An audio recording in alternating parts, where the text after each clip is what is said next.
Hello everyone, কথা ধারাবাহিকের আজকের পর্বে দেখবেন মা আনন্দীর পুজোর তোড়জোড় শুরু হয়। সবাই মিলে আয়োজন করতে থাকে। ঠাম এসে করে কথাকে বলে, দেখো কথা মা, আমি তোমায় খুব বিশ্বাস করি, ভরসা করি, কেউ কিছু বললে আমি বিশ্বাস করব না, কিন্তু তুমি মেজো বৌমাকে দিয়ে কি সন্দেহ করছিলে আমায় বলো। এদিকে জুনি বলে, দেখ তুই মেজোমাকে নিয়ে সন্দেহ করা বন্ধ কর। তখন কথা বলে, তুইও এ কথা বলছিস? বাড়ির কে ক্ষতি করতে চাইছে সেটা আমি সবার সামনে প্রমাণ করবই। আর এই কথাটা আড়াল থেকে শুনে নেয় এভি। তারপর সে মনে মনে বলে, গোবর দেবীকে ফলো করতে হবে, জানতে হবে ও কি তদন্ত করতে চাইছে। এদিকে কথা প্রত্যয়কে বলে, প্রত্যয়দা তোমাকে আমি একটা ছবি পাঠিয়েছিলাম, গাড়ির ডিটেলসটা তুমি আমাকে একটু বলতে পারবে? তখন প্রত্যয় বলে, হ্যাঁ জয়ন্ত নামে, এই নাও। সব ডিটেলস কথাকে দেয় আর বলে, দেখো আমি তো পুলিশ, আমি ইনভেস্টিগেশন করব, তুমি একা একা কোথাও যাবে না, বাড়িতে আর কোনো ঝামেলা অশান্তি হোক আমি চাই না। তখন কথা বলে, ঠিক আছে, কিন্তু এদিকে কথা মনে মনে বলে, আমি সবাইকে বলে ঠকেছি আগে, আর এরপর আমি ঠকতে চাই না, যা করার আমাকে একাকেই করতে হবে। এদিকে এভি বলে, মেয়েটা একা একাই তদন্ত করবে, তবু কাউকে সাথে নেবে না, আমাকে গোবরদেবীকে ফলো করতেই হবে, কোথায় যাচ্ছে।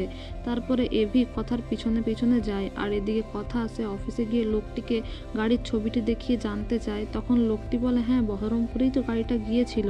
কিন্তু কথা একটু অবাক হয়ে যায়। সে মনে মনে এটাই বলে যে আমি কি ভুল দেখেছিলাম, আমি তো মেজমাকেই দেখেছিলাম। তারপরে এভিও সেখানে আসে আর সেই লোকটিকে নিশানাথ বলে কথা বলতে শোনে। তখন লোকটিকে কলার ধরে মারতে চায়, বলে আমার ভাই পুলিশ, আমি চাইলে কিন্তু থানায় নিয়ে গিয়ে তোকে ইনভেস্টিগেশন করাতে পারি, বল তোর আসল নাম কি। তখন লোকটি একটা ফেক আইডি দেখিয়ে বলে, আমি জয়ন্ত। তারপরে এভি ছেড়ে দেয়, কিন্তু মনে মনে তারও একটা ধোঁয়াশা জন্মায় যে নিশ্চয়ই কথা যা তদন্ত করছে কিছুটা হলেও সত্য আছে। এদিকে নিশানাথ নামক লোকটি চিত্রাকে ফোন করে কথাগুলি অগ্নিবর কথা জানায়। তখন চিত্রা মনে মনে এটাই বলে যে, কথা তুমি যতই প্রমাণ জোগাড় করো না কেন, আমি কিন্তু অগ্নিবর থেকে তোমাকে দূরে করে দেব। তারপর এভি বলে, কথাকে একা ছাড়া যাবে না, সব ঝামেলা মিটিয়ে নিতে হবে। তারপর সে কথাকে গাড়িতে তোলার জন্য হর্ন দেয়, কিন্তু কথা গুরুত্ব দেয় না। আর সেখানকার লোক ভাবে যে ছেলেটি মেয়েটিকে বিরক্ত করছে, তাই এভিকে সবাই মিলে ধরে। তখন এভি বলে, উনি আমার ইয়ে হন, মানে ওয়াইফ হন। তখন একজন মহিলা কথাকে জিজ্ঞাসা করলে কথা অস্বীকার করে।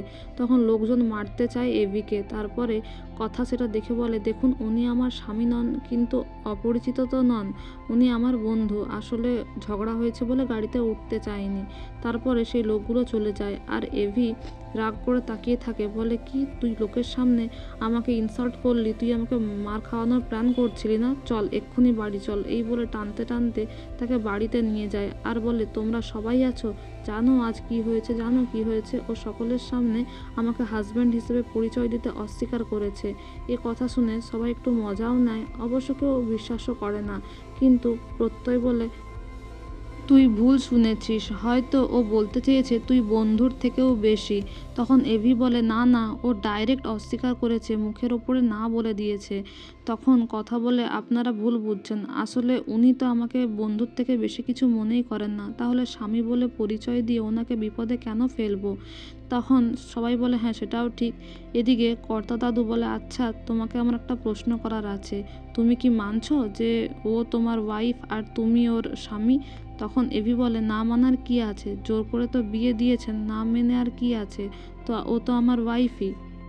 আগামী পর্বে দেখবেন কথার হাত থেকে জামাটা ছিনিয়ে নেয় এভি আর বলে, আমার কাজ কাউকে করে দিতে হবে না।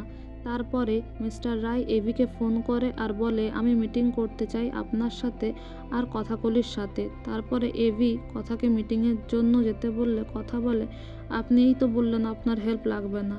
এদিকে আগামী পর্বে দেখবেন মিস্টার রায় মিটিং করতে আসে, কথাও আসে। Thank you.